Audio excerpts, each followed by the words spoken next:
తిరుమల శ్రీవారికి ఎంతో పవిత్రమైన పేరడాసి మాసం ప్రారంభం కావడంతో తిరుపతిలో ఆధ్యాత్మిక వాతావరణం నెలకొంది. ముఖ్యంగా టీటీడీ హిందూ ధర్మ ప్రచార పరిషత్ ఆధ్వర్యంలో తిరుపతి అన్నమాచార్య కళామందిరంలో జరుగుతున్న ప్రవచనాలు నగర ప్రజలను అందరినీ ఆకట్టుకుంటున్నాయి. ప్రవచనకర్త గరికపాటి రమేష్ బాబు పోతన రాసిన మహాభాగవతం మొదటి ద్వితీయ అధ్యాయాలను విశదీకరిస్తూ వాటి భావాలను భక్తులకు సరళంగా వివరిస్తున్నారు. దైవ నామస్మరణ భజన సంకీర్తనల ద్వారా దైవానుగ్రహం తొందరగా పొందవచ్చునని వివరించారు.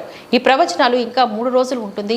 సోమవారం చివరి రోజు ప్రతి ఒక్కరూ విచ్చేసి ఈ సదవకాశాన్ని సద్వినియోగం చేసుకోవాలని ప్రవచనకర్త రమేష్ బాబును సెట్విన్ సీఈఓ మురళీకృష్ణారెడ్డి ఘనంగా సత్కరించి శ్రోతలకు అన్నప్రసాదాలను వితరణ చేశారు. కార్యక్రమంలో రంగస్థలం చైర్మన్ గుండాల గోపీనాథ్ రెడ్డి, సభ్యులు తొండమనాటి సుబ్రహ్మణ్యం రెడ్డి, టీచర్ తిరుమలయ్య, పురోహితుడు సురేష్ స్వామి, అకిపల్లి మునికృష్ణ, వాసు తదితరులు పాల్గొన్నారు. ప్రత్యక్షం చేసుకున్నటువంటి ఒక గొప్ప కథ ఉన్నది.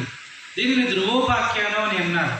పరీక్ష నరేంద్రుడు అడిగారంట సుఖయోగేంద్రుడిని, ఓ మౌనేంద్ర, పరమహంసలు, యోగులు, అవధూతలు తమ జీవితాలన్నిటినీ ఏ విధంగా ఉండాలి?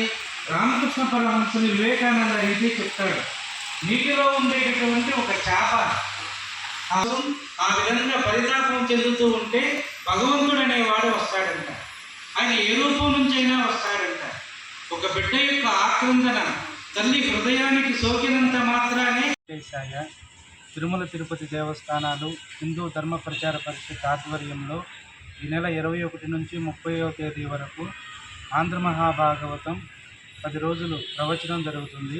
ఈరోజు 7వ రోజుకు చేరుకున్నాం. చతుర్థ స్కందంలోని ధ్రువోపాఖ్యానం గురించి ఈరోజు చెప్తున్నాము.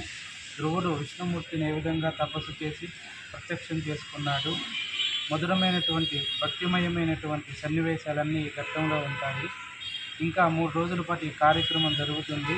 భక్తులందరూ ఈ కార్యక్రమంలో పాల్గొని స్వామివారి యొక్క అనుగ్రహానికి పాత్రలవుతారని కోరుకుంటున్నాను. ఓం నమో వెంకటేశాయ.